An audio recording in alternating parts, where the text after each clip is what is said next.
السلام علیکم عامدی صاحب۔ وعلیکم السلام۔ سر، ہمارے معاشرے میں ایک بچے کو ابتدائی سے خدا کا کچھ نہ کچھ تعارف حاصل ہو جاتا ہے، شروع میں والدین سے، پھر اسکول میں، مساجد میں، اور پھر خدا اگر توفیق دے تو قرآن مجید پڑھ کر، اساتذہ سے کچھ سیکھ کر، خدا کی صفات، اس کی سنن جان کر ایک شخص کسی نہ کسی درجے میں خدا کی پہچان حاصل کر لیتا ہے۔ مگر اس کے برعکس شیطان کے حوالے سے یہ کام نہیں ہوتا۔ اکثر ہمیں یہ نہیں پتہ ہوتا کہ شیطان کون ہے، وہ ہمارے ساتھ کیسے معاملات کرتا ہے، اس کی کیا حدود ہیں۔ ہم اس بات کا کیسے تعین کریں کہ آیا کہ کوئی کام ہم اپنے خواہشات، جذبات کی رو میں بہہ کر رہے ہیں یا شیطان کی اس میں کوئی در اندازی ہے۔ اور چونکہ ہم یہ چیزیں نہیں جانتے تو اس سے کچھ مسکنسیپشنز کریٹ ہوتے ہیں ہمارے ذہنوں میں، اور جب ہمیں یہی نہیں پتہ ہوتا کہ ہمارے مد مقابل کون ہے تو ہم اس کا مقابلہ بھی درست طریقے سے نہیں کر پاتے۔ تو میں یہ چاہتا ہوں کہ آج آپ شیطان کے حوالے سے کچھ گفتگو کر کے اس کا ہمیں کچھ تعارف دیں۔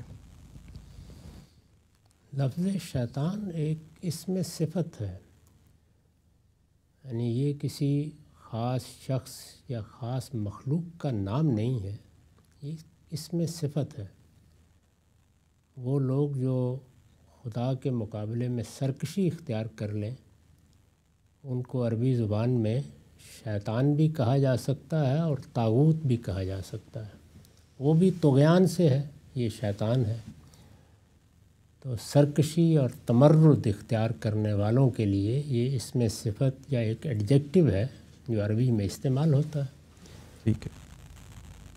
تمرد اور سرکشی میں اختیار کروں، آپ کریں، کوئی انسان کرے، کوئی فرشتہ کرے، کوئی جن کرے، سب کے لیے استعمال ہو سکتا ہے، اور قرآن مجید میں استعمال ہوا ہے، سب کے لیے استعمال ہوا ہے۔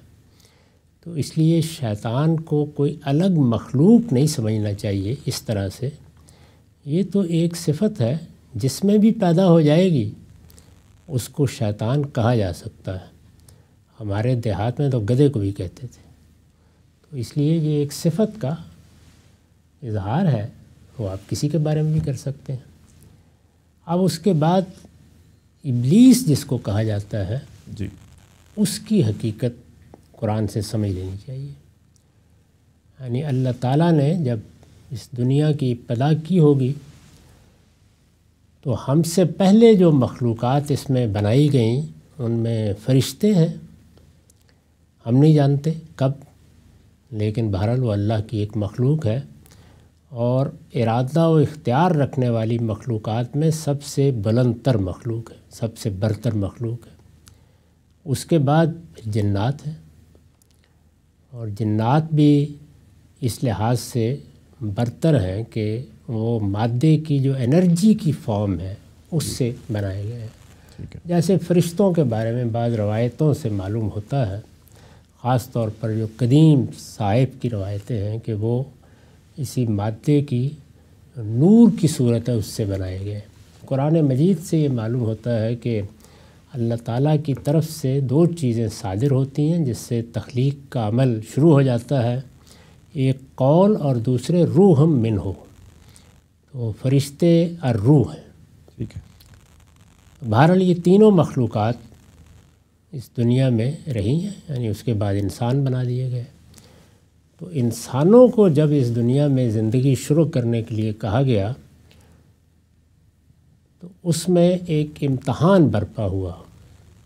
وہ امتحان کس لیے برپا کیا گیا؟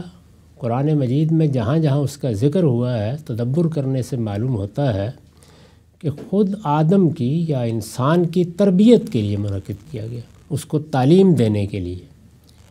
امتحان یہ تھا کہ اللہ نے ایک مخلوق بنائی ہے، خلقت کے لحاظ سے وہ سب سے برتر مخلوق نہیں ہے، یعنی فرشتے سب سے برتر ہے، اس کے بعد جنات ہے، اس کے بعد انسان بنایا ہے۔ اور اگر ترتیب کے لحاظ سے دیکھا جائے تو جو ان کی خلقت کا مادہ بظاہر معلوم ہوتا ہے اس میں بھی یہی واضح ہوتا ہے کہ اسی طرح سے ان کی حیثیت ہے۔ تو برتر مخلوقات کو اللہ تعالیٰ نے حکم دیا کہ وہ اپنے سے اس کمتر مخلوق کے سامنے سجدہ ریز ہو جائے۔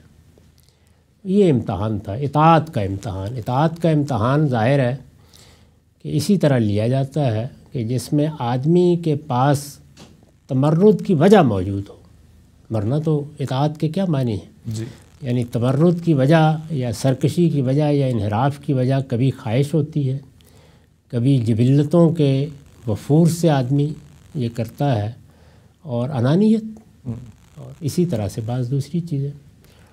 تو فرشتوں نے اس میں اپنی کوئی تحقیر نہیں سمجھی، انہوں نے یہ خیال کیا کہ ہم جیسی بھی برتر مخلوق ہیں، اللہ تعالیٰ کے سامنے ہماری کیا حیثیت ہے۔ ہمیں یہ کہا گیا ہے وہ کسی اونٹ کے سامنے، کسی مٹی کے ڈھیر کے سامنے کہے تو ہم سجدہ ریز ہو جائیں گے۔ انہوں نے کوئی تردد نہیں کیا، سب کے سب جھک گئے، لیکن ابلیس تیار نہیں ہوا، اور ابلیس کا نام پرانے صحیفوں میں عزازیل آتا ہے، یہ اسی طرح کا نام ہے جیسے جبریل، میکائیل، اس طرح کے نام ہیں۔ اس موقع کے اوپر اس نے انکار کر دیا اور یہ کہا کہ میں برتر ہوں اور یہ میرے ساتھ زیادتی کی گئی ہے اور میری انا کو چیلنج کیا گیا ہے، میں سجدہ نہیں کروں گا۔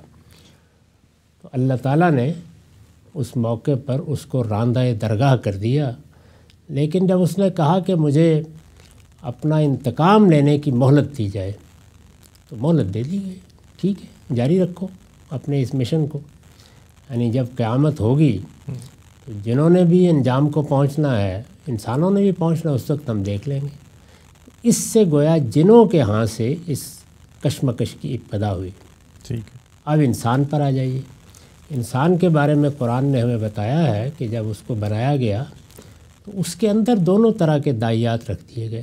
اس میں دیکھیے الفاظ کیا ہیں، یعنی تقویٰ اور فجور، فَأَلْهَمَهَا فُجُورَهَا وَتَقْوَاهَا، وہ اپنی جبلتوں کو پابند کر کے سرکشی سے بچ سکتا ہے اور وہ سرکش بھی ہو سکتا ہے، دونوں چیزیں، فجور سرکشی اور تقویٰ حدود کی پابندی، تو دونوں چیزیں ہو سکتی ہیں۔ اب انسان جب برائی کرتا ہے یا برائی کی طرف جاتا ہے تو وہ اپنے باطن کے اس دائیے کو کنٹرول نہیں کر پاتا، یا جانتے بوجھتے اپنے ارادے سے اس میں بہہ جاتا ہے، اپنی باغ اس کے ہاتھ میں دے دیتا ہے۔ تو برائی کی ابتدا یہاں سے ہوتی ہے، لیکن برائی کی ابتدا ہو جائے یا اچھائی کی، دونوں ہو سکتے ہیں، اس لیے کہ انسان میں تو دونوں کے داعیات ہیں۔ تو اللہ تعالیٰ ایک وقت تک دیکھتے ہیں، یعنی انہوں نے قانون بنا دیا ہے کہ یہ دیکھا جائے گا کہ آدمی برائی کے راستے پر کتنے عزم کے ساتھ چلنے کا فیصلہ کرتا ہے۔ ایسا بھی تو ہوتا ہے نا کہ پھسل گئے، وقتی طور پر ایک کیفیت طاری ہوئی، وہ یعملون بسوء بجہالہ ہو گیا، اس طرح کی کوئی چیز ہو گئی۔ ہو سکتا ہے کہ چند قدم چلنے کے بعد آدمی کو احساس اور وہ باز آ جائے۔ نیکی میں بھی یہی ہوتا ہے، یعنی آدمی پہلے خواہش کرتا ہے، پھر ارادہ کرتا ہے، پھر مشکلات کا مقابلہ کرنے کے لیے قدم بڑھا دیتا ہے۔